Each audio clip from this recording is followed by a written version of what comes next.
Basketball yung kay Sir Cavite, no? Ako naman po, volleyball po. Kasi inyo volleyball. Volleyball po. Professional volleyball referee po kayo. Hindi po, amateur lang po. Amateur. Na-spike na po kayo? Anong Ay, spike? spike? Opo, Hindi siya bola. Akala ko, I mean, pag nakaka-spike kayo, talagang pasok loob po lahat. Opo, pagtanggal ang pustiso. Set ko to sa'yo. Matagal na po kayo referee? Matagal na rin po, almost 30 years na po.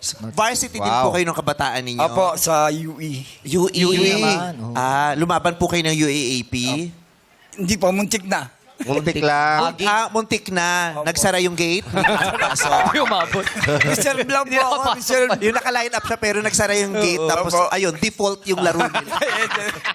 Di ba dati may ganun pa sa laro, pag default, pag kulang kayo, late kayo. Players. Kahit sa intrams, may Correct. ganyan. Ngayon pa may default pa. Meron po ang tawag po, ano po, forfeited. Forfeited na. Na forfeit. Kunyari, 4 lang yung... Ay, 5 lang Sa yung... volleyball Opo, ba? 6 man yan, di ba? Oo, 5 lang ang pag-lima. umate. Kasi ang ano po, ang volleyball po, ang Ay, definition putok po po yung is atras. 6 players. Opo. Tatay ko sakali, may 6 silang player. Opo. Kompleto naman sa palalaruin yun, di ba? Opo. Pero nagka-injury yung Yes, isa. oo. So 5 na lang. Opo. Paano yun? Ihihinto na, hindi na pwedeng ituloy yung laro. Conforme po dun sa organizer. Gusto nyo ba tuloy malulog po talaga? nila. Ano po kayo? Sorry po, sorry po. Okay, aak lang kita. Kalsuhan mo nga. Kalsa yan, Kakalsuhan ko yan. Salamat po, sir. Titig, baka malaglag ka pa kakalsuhan. Sige po. Bakit? Bakit? Bakit? May mainit ako. Naramdaman ko talaga yung mainit tapos gumapang. Parang may gumapang. Oo, parang in a form of oxygen. Oo. So, depende. Depende po dun Sino sa po magde-decide? No? Referee o yung organizer? Yung organizer po. Kasi po, referee sa ano lang po, officiating lang po. So, ang mag-decision po nun, yung organizer po ng liga. Opo. Pero masaya po kami na nandito kayo. Maraming salamat. Pero condolence po. Bakit naman Bakit? Ito man po. Eh, ba ito? Ano ba yan?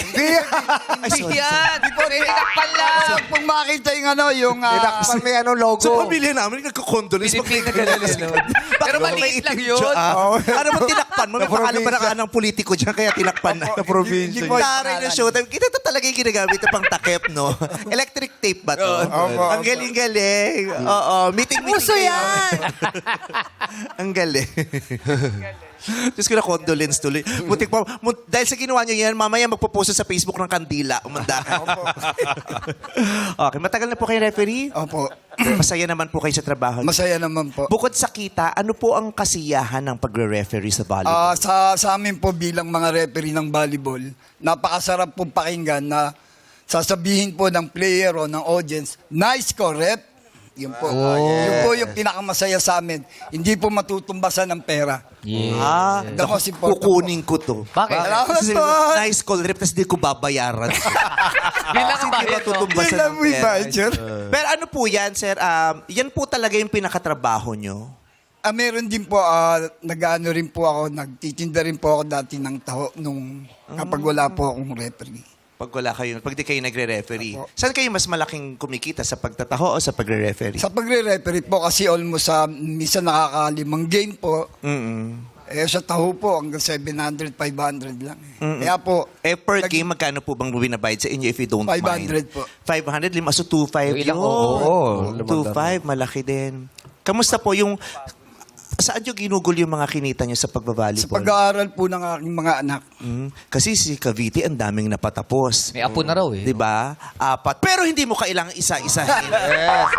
Wala siya. Ano yung mga napag-graduate ni Cavite? Ipagsigawan mo ulit, sir? Ang napag-graduate ko po, meron po akong isang anak na teacher, may anak akong seaman, graduate po ng BA, at ang panganay ko po, OFW.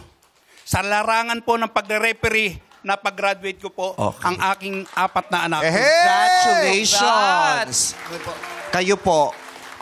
Ako po nakapag-aral po yung aking panganay na anak ng criminology sa PCCR po. Yung pangalawa naman po, teacher po sa aming lugar, sa Laguna po. Kasi dati po akong taga Laguna, nakapangasawa po ako ng taga Bacoor. Kaya po ako naging taga Bacoor. Ang galing. Congratulations. Salamat po. Di ba? Kasi siya mahirap yun, di ba? referee, pag walang laro, magtataho siya. Hindi siya humihinto, pero may magandang pinuntahan yung kanyang Tama. paghihirap. Diba? Salamat po. I'm sure iba yung pakiramdam sa inyong mga tatay noon. Pag nasasabi, yung anak ko, pag tinatanong, kamusta yung anak mo?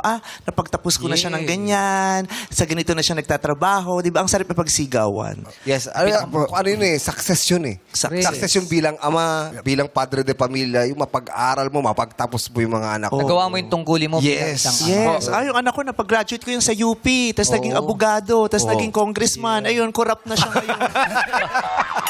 Diba? Yung anak ko, napag-aral ko sa UP yan. Ayan, tapos naging abogado, tapos senador. Ayun, ang yaman-yaman nila. Oo nga.